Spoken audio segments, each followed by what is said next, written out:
Well, thank you, Scott. I appreciate you giving me a chance to share some of these ideas with these folks. Basically, what I'm really trying to communicate here are ideas that you guys can take and run with. I know it's been challenging in the sales space to really break through, especially during COVID, as a lot of the in-person opportunities have kind of gone away. Conference opportunities pretty much wiped out. And all the other vendors that are trying to reach clients using the same channels. They're using email, they're using phone calls, and they're trying to show up in the direct mail, that sort of thing. So standing out is becoming difficult. I'll tell you right off the bat that most of the stuff that I'm going to be pointing you to today is best suited for folks in B2B space. So it's going to be higher dollar sales where you're trying to reach prospects and close major contracts because there is, there's costs associated with producing the types of things that I'm going to be showing you. But where you plan to invest in developing the relationship with the prospect, it makes a lot of sense. So these are techniques to grab some attention, to soften the beach, to warm up leads so that when you follow up by phone and email, you've got kind of an anchor point to refer to based on what you've sent them in the mail and that sort of thing. So I'm going to give you several ideas for dimensional mailers, corporate gifts, whatever you want to call them, in order to raise awareness for your brand, for your product, for your solution, for whatever it might be. And I'm going to tell you how you guys can get this stuff done with the vendors that I work with directly. So you won't need me to get it done. But if you're looking for guidance, I'm always happy to help you out. If you want to give me a phone call and just talk through what you're aiming for, I'll give you any thought that I have and point you in the right direction. I'm going to share a screen here because I've kind of got most of this stuff organized into a PowerPoint presentation. We'll take it from the top. Okay, so corporate gifting, basically the idea here is that we've got things showing up in the mail that are more significant than your basic postcard, your basic envelope type of thing. Even if it's in like a bubble mailer, this kind of thing, this little bubble mailer jobber, it draws somebody's attention. It's like, oh, I got something significant. And for the most part, it gets past the gatekeepers, which is one of the main struggles that we have when we're trying to create relationships is, if it looks like it's, if it looks like it's a solicitation that's coming through the mail, a lot of gatekeepers have been trained to just trash it and it never actually gets to the desk of the person that you're trying to reach. If you have created something that is unique and special, whether it's humorous or it's a new angle on something and it can get through that gatekeeper, that's really what you're aiming for. So that when you follow up with that phone call, you follow up with that email, they have that introduction, they know who you are, they've got a sense of your brand, and hopefully they have a favorable opinion of that brand. I'll give you an example of a campaign that we created for one of my clients. This is Ensemble Health Partners. They do back office outsourcing for health systems. In a way, they kind of help take care of the health of health systems because they're managing the financial side. So we created this concept called Revenue Cycle Rescue. And I worked with, basically I went to Target and I found basically a toy Dodge Charger, like police vehicle, and we turned this into the Revenue Pursuit Vehicle. My son and I, we actually went to work rebranding these things with new stickers that, say things like, to collect and serve, which is one of the things that Ensemble does. They help health systems collect. Put a cool little brochure in there that had pictures of the rescuers doing different things. Like you can see the guy who's carrying the file cabinet full of claims. And we sent this out to the prospects that they were trying to reach. And it drew a lot of attention because it was a unique spin on it. We also did the Cash Hawk helicopter. That's this one here. Again, we got these things, we ordered these things in bulk. They came in the standard packaging that they were made in. We took the packaging out and we worked with a company called Half Price Packaging to recreate that packaging with the same window and all the other things that packaging had come with, but completely rebranded it, rewrapped it, put the Revenue Cycle Rescue folks on it, that type of thing, to really make it speak to what we were trying to communicate as far as the messaging of that company. This is the picture on the right here. This is my son.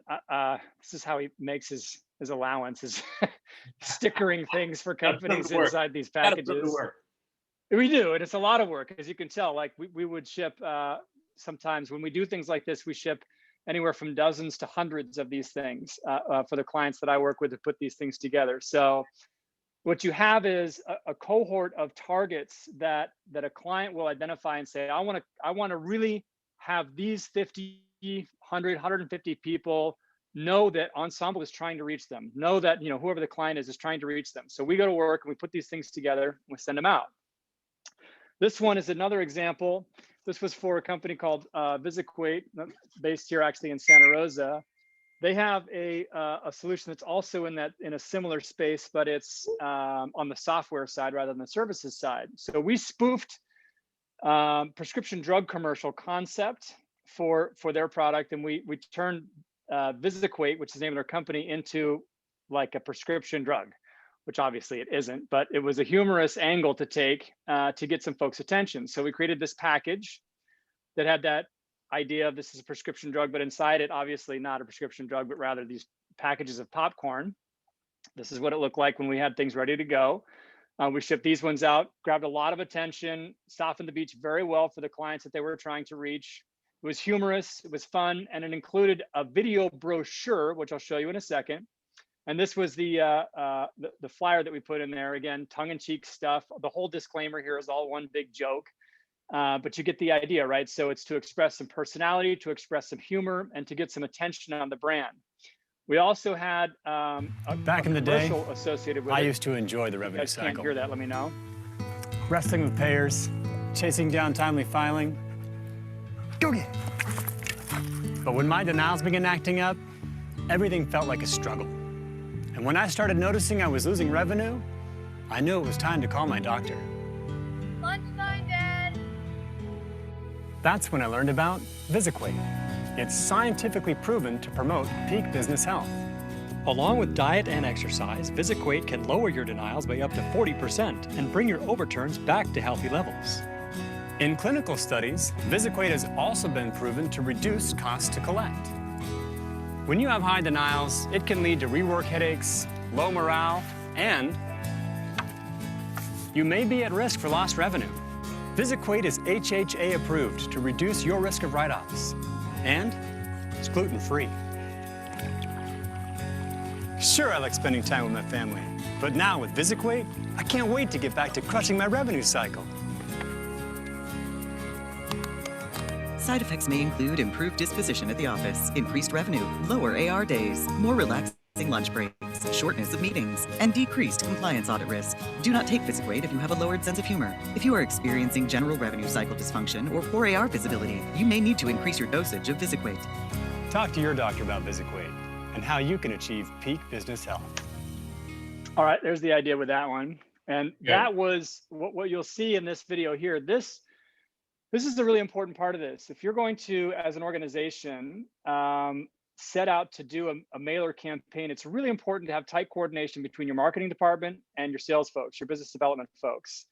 If the marketing department's sending something out and the sales department isn't very tightly coordinated with that effort, well, you really lose the opportunity in the campaign. If they know exactly what's getting sent, who is it getting sent to, when it actually showed up, tracking so that the hour it showed up, you can make that phone call and say, hey, did you just get a package from me?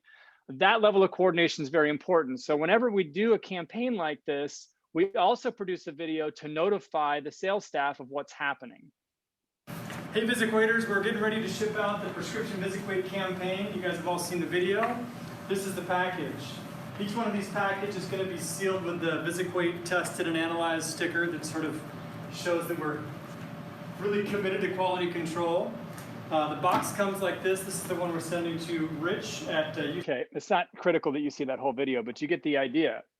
If everybody knows what the package looks like, what the experience is going to be for the person who receives it, who opens it, etc., then they can follow up and say, hey, I sent you a package. It should have been something approximately like this. And if it's like, that was a completely ridiculous package, you say, yes, my marketing team is out of their mind, but we have some fun. And wasn't that kind of amusing, right? Well, however you want to follow up on that.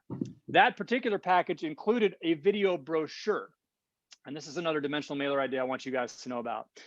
This is an example of a video brochure. So that prescription Visiquate commercial was actually contained in the video brochure that we sent. And a video brochure is a battery operated video player that you can mail to somebody. Is that like a Hallmark card that's playing a video? That's exactly what that is. Oh my God.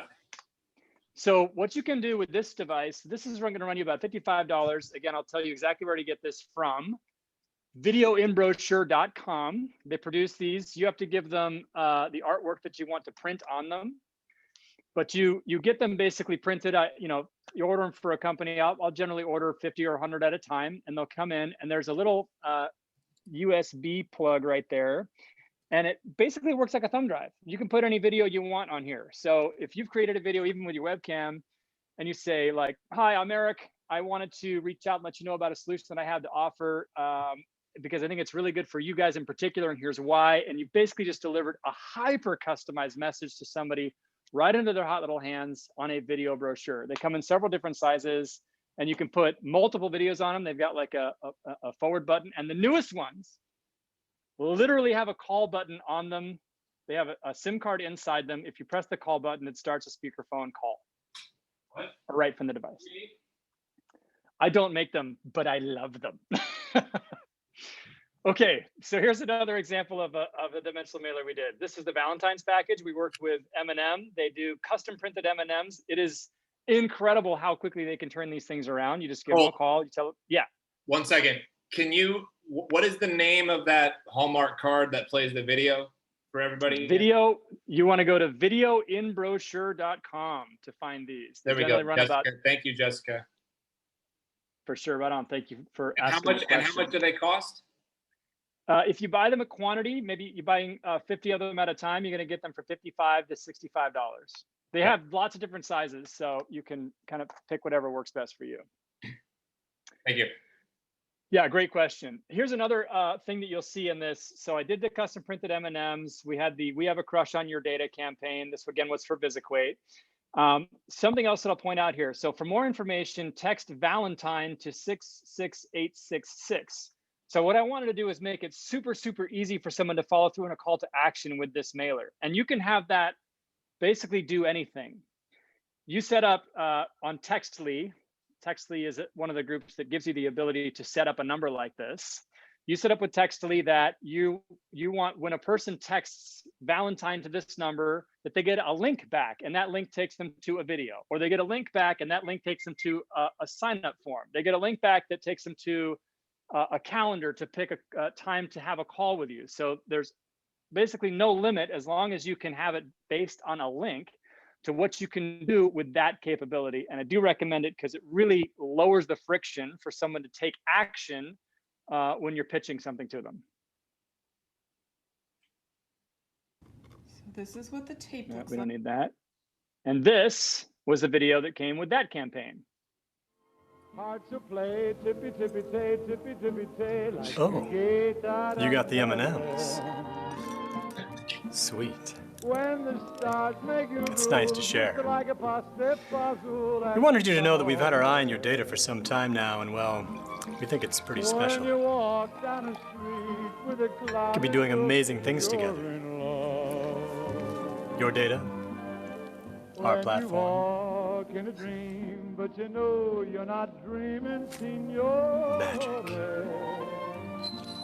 Seriously though, we think you could be doing great things with your data, and we'd love to show you how. Keep an eye out for more things we're going to be sending your way. We'll be in touch soon. Pretty good.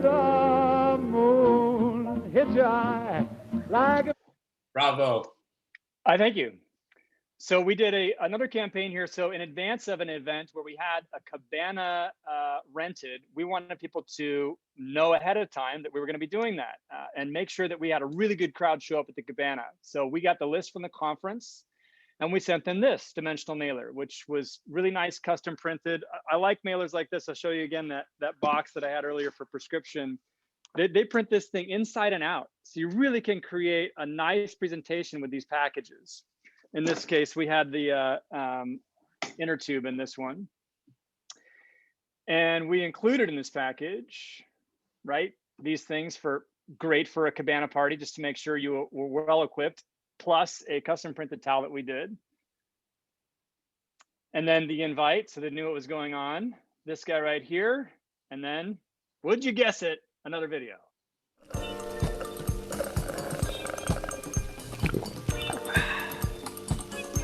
See you at the cabana. Fortunately, a short one. Okay, then we also did another package here where we had custom printed chocolates. Chocify.com, the organization that can custom print you chocolates. Custom print, custom shape, custom flavors, custom pretty much anything you can think of. And in this case, we were promoting a new automated data analyst that VisitQuade had created called Anna. These are the chocolates wrapped up. They do custom printed labels on the chocolates, and again, custom die cut chocolates. So it's really special. They have high quality milk and dark chocolates that you can use based on your flavor preferences. Okay.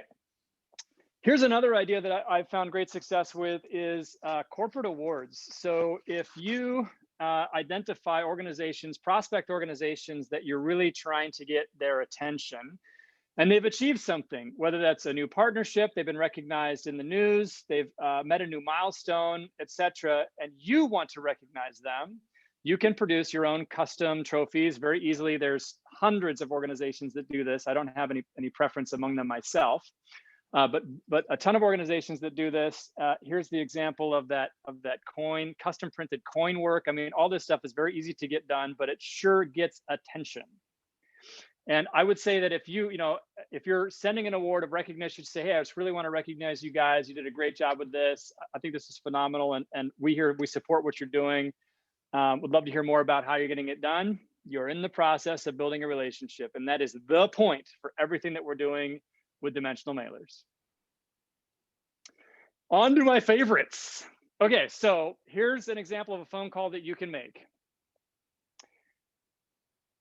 Hey, this is Tim. I have a package of wines that I'm trying to get to you for a virtual tasting that we're hosting, and I just want to make sure I have your address right. Let me give you my home address.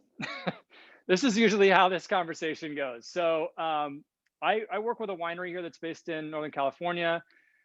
They have gold medal winning wines, and what they do are custom virtual tastings, meaning that they will host you and a collection of prospects that you're trying to reach for a private tasting event.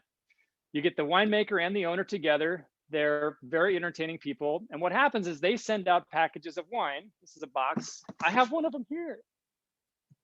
They send out packages of wine in advance of the tasting, and everybody gets whatever the allocation is. If it's 3 wines, 4 wines, whatever, plus you can include chocolates, you can include, I think they have these cheese chips. Yeah, there they are.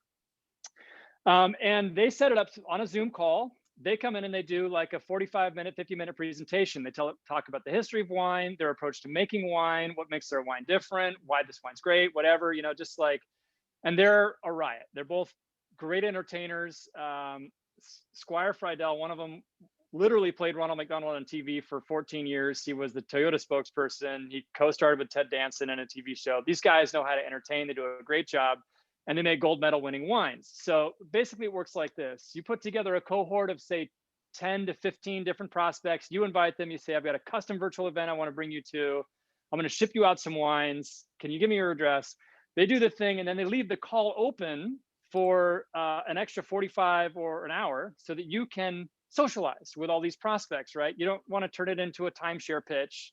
You just want to have a good conversation. Did you guys like the wine? Have you been out to wine country? What else do we want to talk about? Build a relationship and use the opportunity to carry that conversation forward. That's Bob and Squire right there. That's them doing their thing on Zoom. And these are examples of the flyers that you would send out for this, right? So you have a digital invitation, you make the phone call, say, I'm trying to get you this package of wine. Can you give me the address? I'm going to send you the invite. I'm inviting 15 people to this thing, and I want you to be a part of it. Colt. Generally, yeah. Digital flyer and physical flyer, both? So the physical flyer on the right side is actually contained in the box. The digital flyer on the left side is what you can attach to your email. So you make the phone call. But different copy for each one. Yeah, that's right. That's right. So you make the phone call. I'm going to follow up on an email. When I get your address, I'll follow you up on an email. I want you to reply RSVP yes for this, so you see what it is, and then I'll add you to the list, and we'll all send you the Zoom link. You're going to get the wine 2 to 3 days ahead of the thing. It's going to come with a card that says, don't drink this wine right now, because you're going to feel like the kid who showed up to class without their homework. Put these 2 bottles in the fridge, put this bottle in the pantry, and wait for 2 days. We're going to get together with Bob and Squire and have a great time. It's a very strong way to get people involved. So cold calling, I don't know if you guys have seen better than 5 or 10% results. People who call to say, I'm trying to ship you a case of wine, get much better results. And I will tell you that for those who accept the wine, it's better than 95% that they'll show up to the event. There's also beer tastings if you're in a different kind of crowd. I know this is a tequila crowd. I'm joining you. There's also beer tastings. So this is a group called craftbeer.com. Craft beers. Shoot, I'll have to see if I can remember that. And this guy that they sent me to is called the Cycling Cicerone. He's based out of Seattle. He's an avid cyclist, but also a huge beer guy. And he's a certified Cicerone. Cicerone is basically the beer equivalent to a sommelier. And he is great at taking people through the different flavors and varieties of beer, right? And he has this thing that he calls a beer and cheese tasting, which I'm like, isn't that for wine, dude? He was like, if you've never tried a beer and cheese tasting, you've never lived. So what he does is based on whatever the current month is happening at craftbeer.com, this is like a monthly subscription thing, he will create pairings for the 4 beers that get shipped in that package. Same idea. So you're going to set up, let's say you want to invite 15 people. They're all going to receive the package. It includes beers from 2 different breweries, and there'll be the 2 beers per brewery, so 4 different beers and 2 of each. So you get 8 beers total. And then he sends you the 4 cheeses to go along with it, and he walks you through the beer and cheese tasting. Another great way to engage clients, super useful during these times when most things have to be virtual. Very different kind of experience, lots of fun. I highly recommend it. Okay. That's about as fast as I can go through that. I'm going to start breathing now and make room for some questions. Good. We got the first question lined up is from Ms. Nikki Ivy. Should be able to come off mute, Nikki. There we go. There we go. Hi. I was just wondering how an individual or a company should determine what to spend on something like this per account. So does it come down to the potential revenue from that account, or are there other things that we should consider when it comes to stuff like this? Yeah, so really great question. To a large degree, it is going to come down to revenue, right? So if you write like multi-$1,000 contracts, or some of these people that I work with, they write $1 million contracts. So if it costs you $100 to reach out to 100 prospects each, it's like, no big deal, man. If you got a 10% hit rate out of that and you're closing business on it, well paid for. So the main factors are your average contract or the lifetime value of a new client, like a de novo client. And then you need to basically run the math backwards on what is my conversion rate for people who either receive a product like this and I get their attention, or participate in an event like a wine tasting. So if you have to go 2 steps, it's contact to lead and then lead to closed. What's my conversion rate between both of those? And then how does that spell out for the ultimate lifetime value of that contract? And if I'm getting ultimately a 5% hit rate on it and I sell $1,000 contract, well, I don't have any problem spending $50 to make that happen, right? What happened? Hold on. She took herself off mute, or put herself back on. Stop taking yourself off mute. What's happening? But while we're on it, so I'll give you some examples, right? This is a custom made 2-pound block of chocolate. This is like a $12 idea. The helicopter, these things, when you buy them in quantities of like 50 to 100, this thing's going to cost you $18 a piece. You have to pay to reprint the package, and then somebody like my 14-year-old to re-sticker them. But that's all pretty affordable stuff. I have other packages that I've done. This one was the Ensemble Survival Kit. This has lots of different products inside it, right? So this could be a $40 idea. If you did something in like a fully custom created package, and this is halfpricepackages.com. This one it's like custom die cut stuff. The interior has like different slots and sections that are all like custom cut out. There's a slot for a video brochure, a water bottle, this package up here. This idea is more like an $80 idea. And the beer tasting on a per person basis is going to be closer to 80, the wine tasting closer to 180. Got it. All right. I can't seem to get Nikki off mute anymore. Eric, you're off mute. Hey, Colton, this is fascinating. What have you found from those larger mailings when you send out so many? Like, what's a good open rate or response rate, I guess? It's a great question. So I basically disguised my identity and called the folks who were receiving it the first few of these that I did. So an example would have been the prescription Visiquate package, this one. So what I did was I called them up and said, hey, I work with a marketing agency. What we like to do is make sure that our work actually is effective. And I just wanted to see if you guys got the package that we sent. And they didn't even let me finish the sentence. You guys sent the popcorn. That was hilarious. I love that video. We shared that with everybody in the office. They all came by and had a look at it. So the open rate is very high. But I will tell you that the sales fundamentals are always going to apply. It's 7 touches to close, right? I mean, as a minimum. If you don't follow up with the emails, if you don't follow up with the phone calls, your LinkedIn messages, you're using information dominance approaches, it's not going to work. No matter how bitchin' your direct mailer is going to be, great video, great content, super valuable, whatever, there's no silver bullet. You have to do the follow-up, and that's what's going to determine your conversion rates. Fair. All good? Okay. Kelsey, you're next. Trying to get you off mute. There you go. Hey guys, how's it going? Okay, I think my question mostly is surrounding around how or what issues are you coming up with or what to look out for when you're finding suppliers for this, like outside of what you're providing us, like what are some key takeaways when we're looking for suppliers to go for? I think the best tip is provide enough time to get samples. You know, if you want to place one order and hope it works out, no, I don't think you want. I would say have enough advance window on this thing to say, all right, here's what I have in mind. Here's what I want it to look like. Put together a sample. And especially if you have the opportunity to send this experience, let's say to your head of sales, or even send this experience to your own like CEO, CFO, whatever, and say, this is what our prospect, will experience when they receive this in the mail. How do you react to this, right? Do you like the way that our company's being represented in this package? So if you order a few samples and you experiment with the experience that your own people have with it, I think you're going to be in much better shape.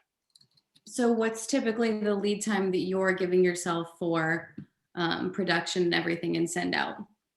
Mm-hmm. If you need custom packaging like this, you know, and you've got the design kind of ready to go, you want to give these guys about 3 weeks to print. And then if you've got, you know, lots of hands to work with, you can get, you know, the existing package disassembled, restickered, and put back together in just a handful of days.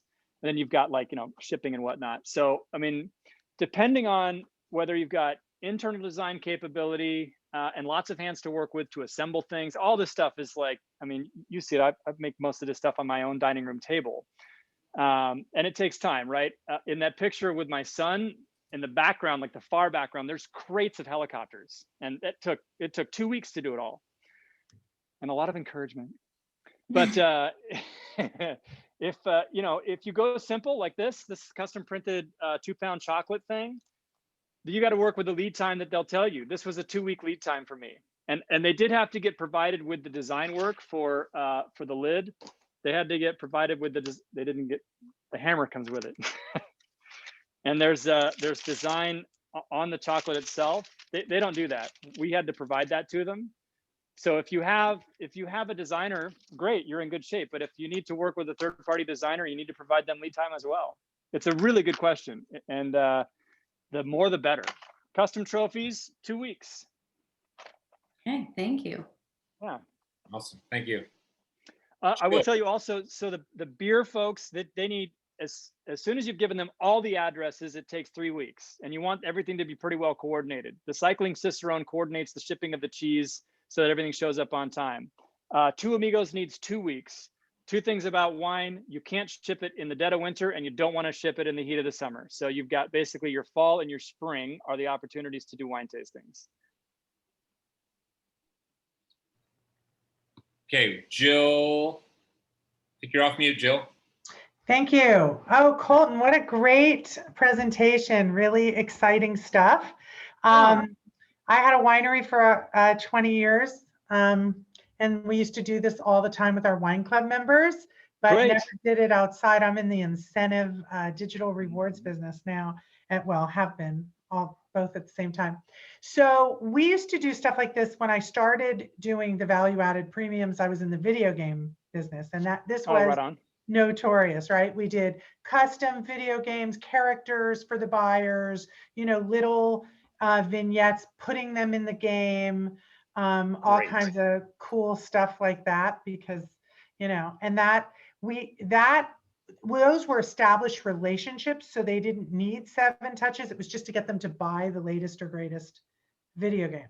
Sure. So now I'm in a space, I have a digital rewards platform called the First Club. And we're in the B2B space where we rebrand the First Club for all kinds of clients, like 10 state lotteries, hotels, airlines, all that stuff.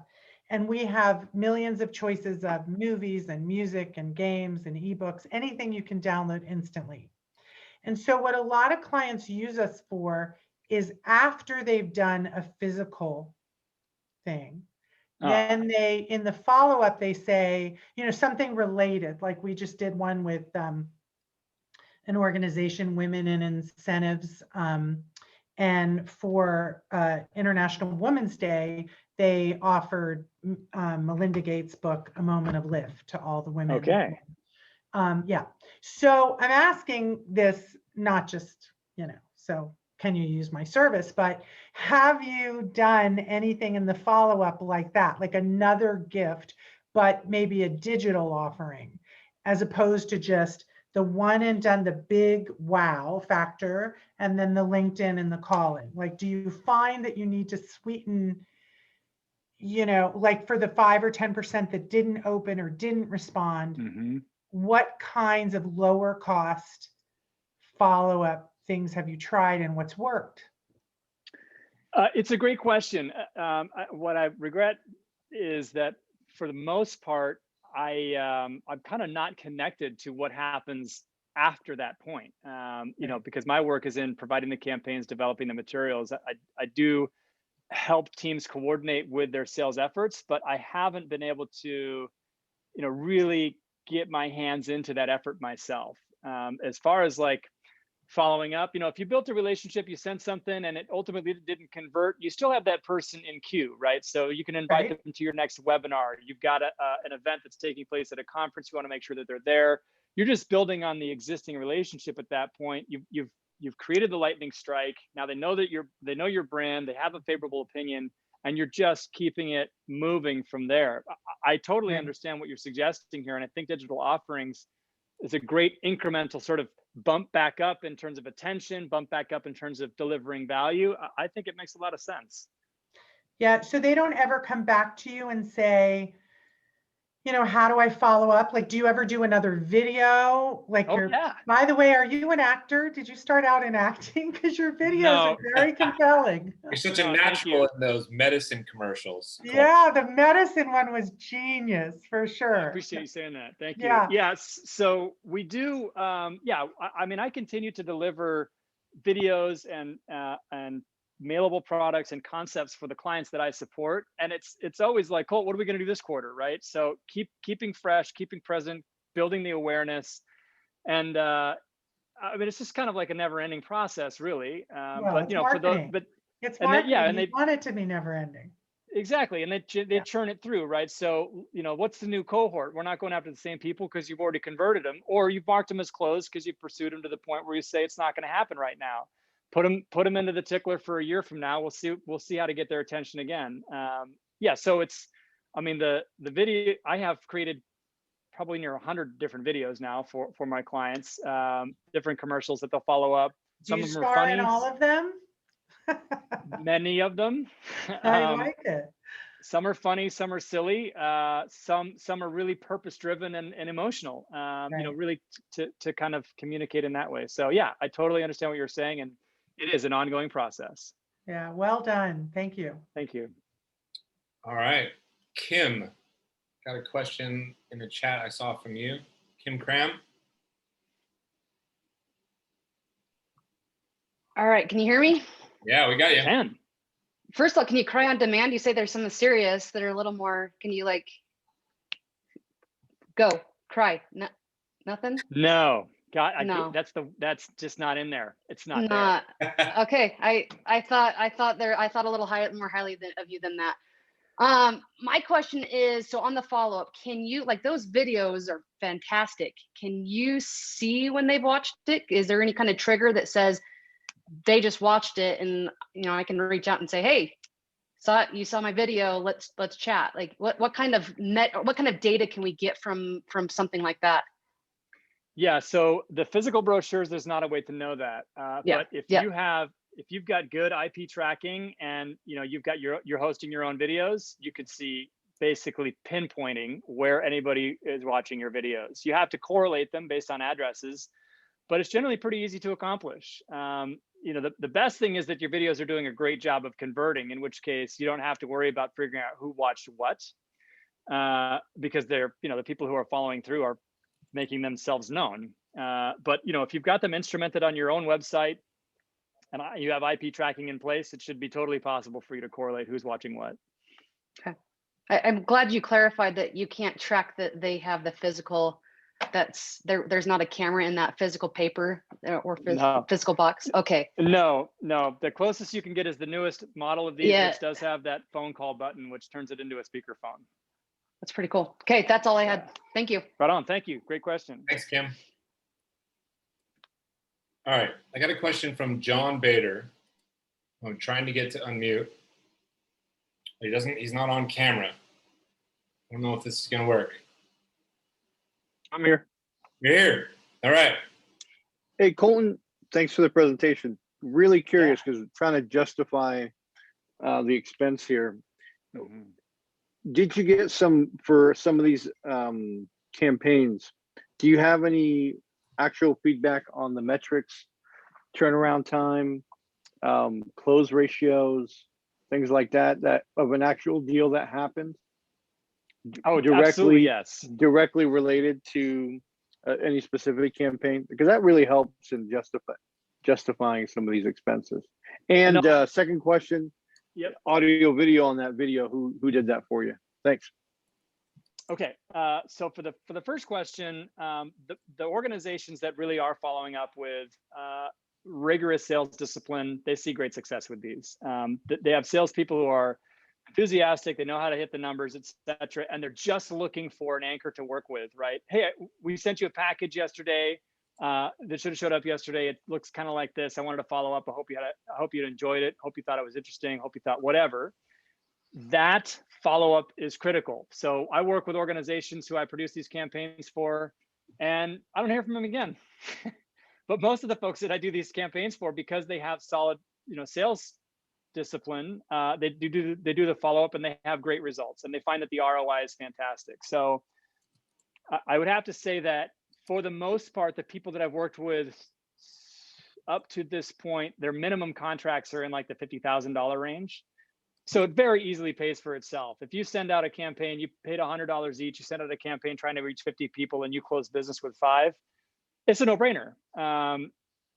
So, I guess the question would be, here's how I would actually approach this question. Whether you're in the sales team or not, I would approach your sales team and say, look, if we send something like this to the prospects you're trying to reach, do you feel like you could turn that anchor point into a conversation? Do you feel like you could build a relationship out of that? If they say, I have no idea how to do that, I probably wouldn't pursue it. If they say, that's exactly the kind of anchor point that I'm looking for, are we actually down to invest in that? Then you've got a conversation to have.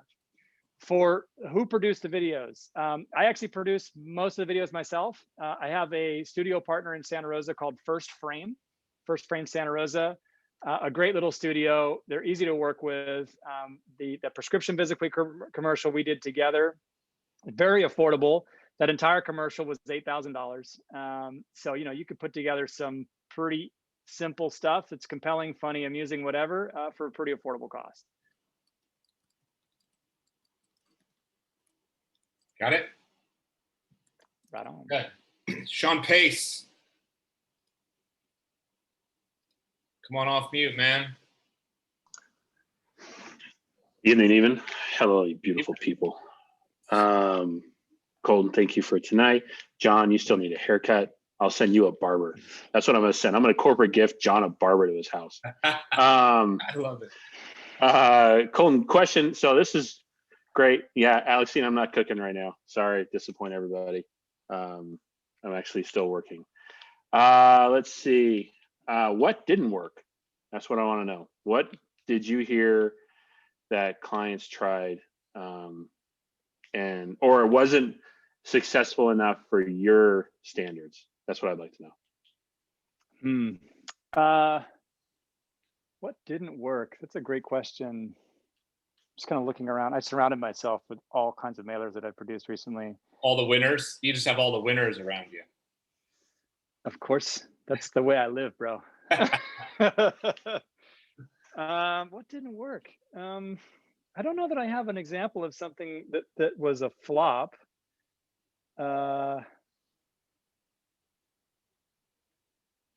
I think maybe this one. Okay, I'll show you the one that I had up earlier. This revenue cycle fitness. We probably strained the metaphor a little bit too far with this one. So revenue cycle is what they call the back end of the hospital, where they're doing the payment handling between the insurance companies, et cetera, et cetera. So revenue cycle fitness, we kind of spoofed as a Peloton commercial, and there were a few people who got a great chuckle out of it. But I'll tell you what. In the revenue cycle space, I think the last time somebody told a joke was maybe like 10 years ago. So it's a little bit buttoned down, and they're not really ready for humor. So I would say maybe it's like a know the audience well, and that's an audience that I don't really want to know super well myself, frankly. But if you're going to take a humor approach, make sure that the audience you're reaching understands how to take a joke, would be my thinking there. Awesome. Cool. Hey, man, thanks for taking your time to talk to all of us. Good to see you. For sure. Appreciate it. Tom. All right, Hayden. You're up, buddy. Hey, Colton, thank you. I have two questions. I think kind of along the lines with Sean, I feel like we commonly see there's a lot of confrontation between marketing and sales teams, right? You know, there not being alignment. So I think kind of along the lines of what didn't work, you know, what failures have you seen when there's been a lack of communication between marketing and sales teams for proper follow-up? Well, what a classic tension between marketing and sales. And in many ways, I think that a well-performing organization has that tension between marketing and sales. Where marketing says, we're doing the hottest stuff, they're just not following up. And then the sales team says, we do the follow-up, marketing's just doing a terrible job. And, you know, they push each other. And I think that that's what's needed. Without that tension, I just don't see high-performing teams that lack that tension. So, I know, I'm all for it. And I think where I see that tension coming from my vantage point is exactly that, where it's, show me in Salesforce where there is 7 touches happening. And I will tell you that this campaign was not effective because we lacked the follow through. Where I see strong marketing teamed up with strong follow through, I always see wins. But if I can get into Salesforce or whatever you use to track your, your campaigns, and you can't show me 3 phone calls, 4 emails, or 2 phone calls, 2 LinkedIn messages, and whatever it is, and especially if you're not using what I call the information dominance approach, which reflects that you know who you're talking to versus just a message that you copy and pasted, or that you're using an email automation system to reach out. Again, most of the folks that I work with are in high dollar sales. So if your floor is a $50,000 contract and you used email automation to reach these people, it is a shame on you situation. I want to see custom messaging that reflects you understand who they are, the ball team that they follow, what school they went to, etc. Right? And you know the problem that they're in because you've been tracking them on LinkedIn. You've seen the things that are being posted in the articles. You know what's happening in their region, right? So that's excellent sales follow through. If you combine it with excellent lead generation techniques, these are some of them, right? Dimensional mailers, just one thing that we're talking about today. There's obviously many more. I always see wins. What did you call that, Colt? That information something? What was that? Was like a great soundbite. What did you call that? Yeah, I call it total information dominance. It's it's like almost, it fits in like very snugly against shock and awe, right? So it's you know everything that there is to know, and your communications reflect it, so that I know that you're communicating to me when you send me a message. And if you combine information dominance with video brochures and literally start with "Hi Scott" as the first thing that comes out of this thing, you've got the attention. Yeah, I love that phrase. I've never heard that before. Total information dominance. Hayden, back to you. Keep going.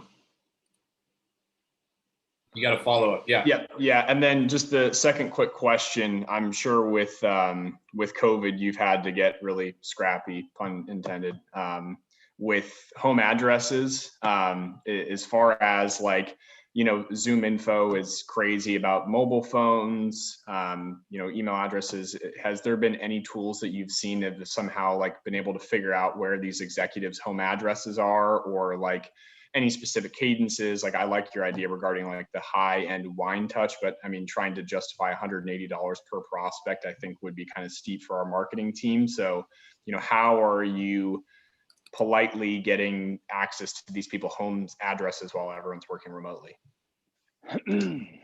It's a hard one. The advice that I've been giving to clients who really are attempting dimensional mailer approaches is find the states where they don't have the lockdowns. That's where it gets easier to do. If you're reaching a state where the lockdown's in place, it's home addresses. And literally the wine thing was created to solve that problem, because this is how we get home addresses, is like, oh, you want to send me some wine? Let me give you my home address. Plus, they need to have somebody there to sign for it. No matter what state you're in, you have to have somebody to sign for it. Whether you send in the beer, you send in the wine, you got to have somebody sign for it. So that's kind of like a bylaw thing. There is a chocolate tasting, which I didn't mention, that's in like the $30 range, if you want to get down into that range. The other thing is, you're either spending effort or you're spending money. So the effort is when you're trying to reach the gatekeeper. I've got a package that I'm trying to get to Jim. Is he at the office, or is there a better address for me to send something to these days? Are you guys doing the work from home thing? I mean, now you're spending effort to offset the dollars. That's good. No, that's definitely helpful. Okay. Thank you. I appreciate it. Sure. Like Sean said, thanks for hopping on with us tonight. This has been great. Good stuff, Ed. Alexine, you ready? Hi. This is awesome. Thank you for everything you shared so far. Quick question. Who typically owns this in organizations? Because I have held a few different positions where I was like part of this, or then they had me in charge of it. So I'm always, if I'm being honest, I'm weary of recommending these things sometimes, because we don't actually have like a marketing function of my organization. We have like a one-person marketing team. So it's a very outbound culture. But anytime I suggest things like this, it usually becomes like, yes, we should do that. Would you like to add that to your plate? And my answer is no. So who owns this typically not in my organization, but like a normal organization with like demand gen and a full marketing function? Yeah, so it's going to depend on the size. If it's a smaller organization, I'm working typically directly with the chief growth officer or the chief marketing. In larger organizations, it can come down to VP roles, even director roles. In very large organizations, somebody who's just kind of handling this interaction, producing the campaign. I also work as what I call a VCMO, meaning if you need somebody to take on the whole project, like, Colt, here's a list of 100 people we're trying to reach. Can you come up with a mailer, or let's do the wine thing, or whatever it is, or we already have an idea, but we need someone to talk with the designer, work with the producer, make sure it's done correctly, order the sample, have a look, vet it, ship it to our CEO to make sure that, the whole thing we just talked about, you need someone to do it. That's work that I can do. I'm $250 an hour. If you find somebody in your organization who'd be like, okay, if that's the alternative, I'll take it. But for larger organizations, it has been easy for them to say yes when that option came up. Okay. Yeah, that's great. Yeah. And one follow-up too, is it usually, so from the sales perspective, is usually kind of their part in this? Typically they provide like a list, like these are my ideal. And then do they usually provide also the detail? Like, are they doing that investigative work to find those home addresses? Is that someone else from that, like, where do you see that role falling in this too? Yeah, so usually the home address follow-up thing, I would be finding kind of the junior rep in the organization, but you want them to be good at working with gatekeepers, right? They're friendly, they're personable, they know how to have a conversation and get the information that they're looking for. They're just filling out details in Salesforce, and it's data entry. Great personable individual who's good at data entry, that's the person you're looking for. Well, awesome. Thank you. Sure, yeah. Thanks, Alexine. John Stern.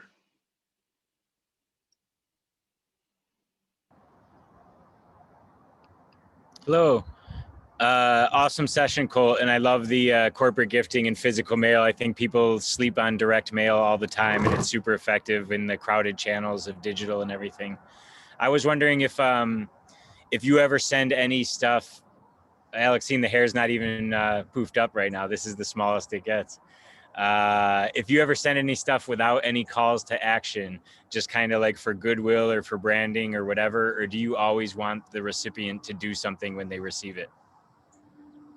What a great question. I get a little twitchy when there isn't a call to action in marketing, but I do find that if you're in a situation where long-term relationship building is what's required, like your sales cycle is 5 months, 10 months, 24 months. I've seen huge sales cycles in some of these multi-million-dollar contract businesses. To send something like an award should not have a call to action, right? Hey, we just want to recognize you guys. Think you did an awesome job for the Chicago community. I read about you guys in the paper. We feel the same way about, whatever it is, right? So like that kind of thing. Yeah, you could send that without a call to action.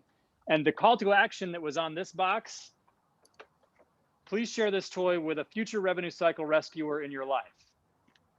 I mean, it's not a buy my solution or check out my webinar. It's a pure gift, but it creates a window for, the call to action in this case really belongs to the sales rep, right? So the call to action is as soon as this thing shows up, I want you to follow up and say, hey, did you get the Dodge Charger I sent you?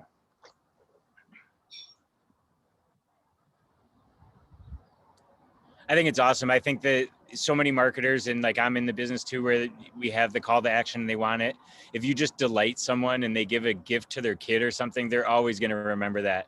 And you said like the people that follow up and do real sales motion, this is just a part of the thing. This isn't necessarily closing the deal with a remote control car or whatever. And if they follow up, they're going to remember. I was also curious, since I'm here, what fake name did you use when you called those people to see what they thought of the mailings and everything? Velocity Marketing Associates. Okay. I thought you had like a Frank Rizzo or something that you would roll with in these situations. Oh, no, I did not. I like that though. I got to think one up now.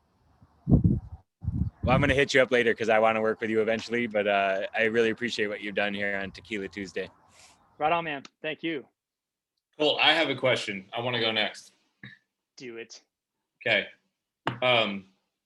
One of the things that some people are going to run into if they haven't already is, wow, all this stuff is amazing. I would love to do all this.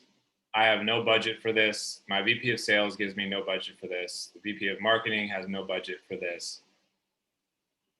What do you think frontline salespeople or even sales managers could do to kind of articulate like why we should pursue this strategy, how the ROI is gonna work? You know what I'm saying? Like, how do I sell this above where I'm at? I think a lot of people, maybe not everybody here, but like I think a lot of people in the general sales community would run into that. They'd be like, "Oh hell yeah, sign me up! I'd love to do this. $80 a thing, man. No one's gonna give me budget, for that." So how do you craft kind of pitch internally to sell up? Totally with you. So the way that we do this is by understanding, you need, for me, it takes a commitment from the sales team, right? If you don't have buy-in from the sales team that this is a great idea, you're not going to win, right? Marketing can come up with the most, they think it's the greatest thing since sliced bread. I don't care unless the sales team thinks that's going to start a relationship for me. So for me, the only way to make this work is if the sales team says, so you're telling me I'm actually going to be able to send this $80 thing to a prospect before I call them? Well, if you let me do that, then I could easily increase, right? Now fill in the blank, right? So of the 100 people I'm going to call next week, if you gave me that tool, I'm going to give you this many more leads that have converted to like a meaningful conversation, or I'm going to give you this many more conversations that have converted to a meaningful contract. It has to come from a commitment from the sales team on revenue. So I would say that you have the conversation with the sales team about how revenue is going to change, if it's going to change, or if it's, I'm just trying to put conversations in the pipe, right? So I'm converting contacts to leads and leads to conversations or whatever it's going to be. It's a quantifiable commitment that has a way to translate to revenue, and you're going to run an experiment. I want to try this with 20 people. I want to try this with 100 people. Yeah, we have to put some money in, but and even if you need to trade it out, we're not going to run the quarterly ad in the magazine. We're going to do this instead. Okay. So you're maybe bargaining, saying, hey, let's skip this ad in the magazine or the newspaper or whatever, just one time. Let's spend $5K or whatever. Right. So are you pitching it almost as like a test?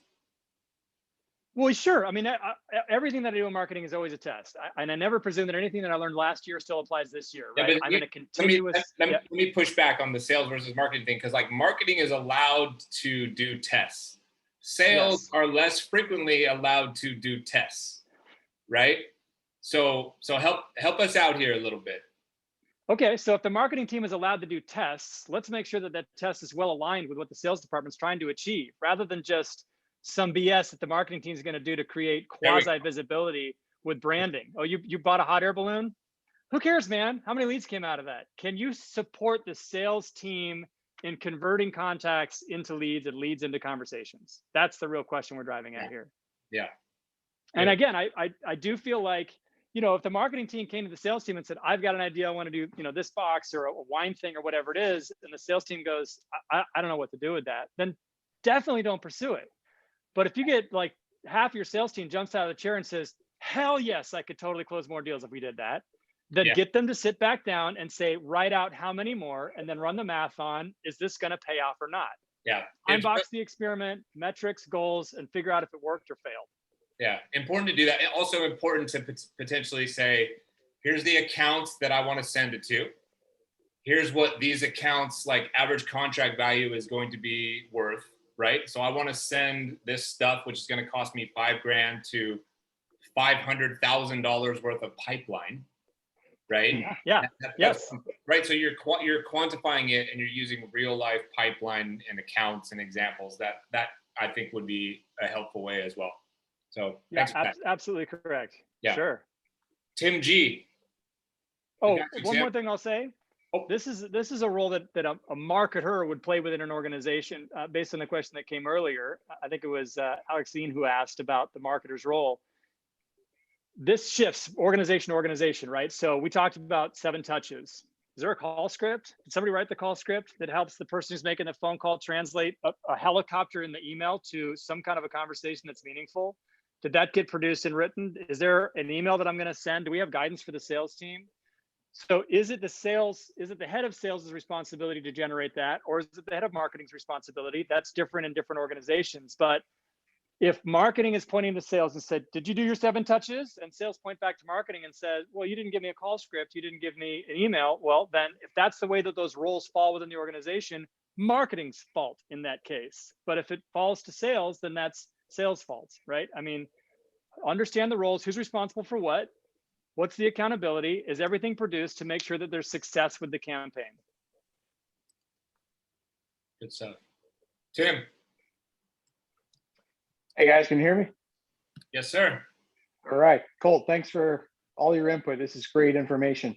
How about the idea of including the CSM with the AE? For example, in my role as a customer success manager, I'm about to graduate a client after implementation. So have you talked about that with organizations, just as an idea of working together to come up with this nice gesture gift, for example? Have you thought of that angle? And if not, I totally have. And I'll just tell an you what, idea. No, it's a great idea. This happens actually often, where one of my clients will receive a phone call from an existing client of theirs and say, you guys are shipping out helicopters? Why didn't I get the helicopter? So it has happened certainly more than once that what was intended as a lead generating corporate gift turns into a appreciation token for an existing client. And that actually happened with the wine tastings too. So now I've got one of my clients does wine tastings just for schmoozing their existing clients as an appreciation. They don't even use it for prospecting. Definitely these things can cross to both sides. Oh, great idea. Just maybe the top 5 accounts, for example. I'm already thinking of some of these ideas just brewing up right now. So absolutely, thank you. Yeah, it's a great appreciation token. And what's nice is, especially with all the Zoom calls that's happening, so Ensemble's got clients where this thing sits on the wall behind them in their Zoom calls, and people ask me, "You got exactly? Is that a John Schwartz?" Yes, as a matter of fact, this came from Ensemble. They're great. You should give them a call, right? So Nice tee up. Yeah. Anybody else? Thanks, guys. Anybody else have questions for Colt? Got a couple more minutes left if we want to use it, take advantage of it. Raise your hand. This is when we switch the reposado, just in terms of procedure here. Just making sure you guys are still on board with the process. I'm on board with the process. Good.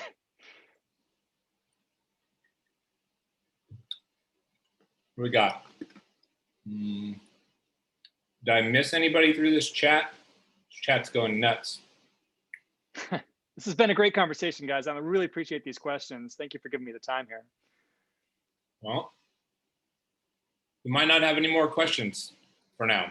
Colt, give everybody the breakdown. How can they find you? How can they connect with you? I'm a mystery, bro. No one can reach me. Yeah, so Scrappy AF, the website's in motion. I only just stood up the company just a handful of months ago, because I didn't need one. I've had all these clients in place, and now I'm trying to actually grow the organization here. So Scrappy AF Marketing and ScrappyAFSolutions.com. Both of them will be up and running in the next month or so, I hope. But in the meantime, you can totally reach me at this email address. I welcome your phone calls. I think Scott shared my LinkedIn. Would be stoked to connect with any of you guys on LinkedIn. And as I said at the top, right, I'm totally down to have a conversation, right? I love learning about new businesses, people who are trying to reach audiences in fun ways. If you just want to chat through something that you're going after, let's have a talk.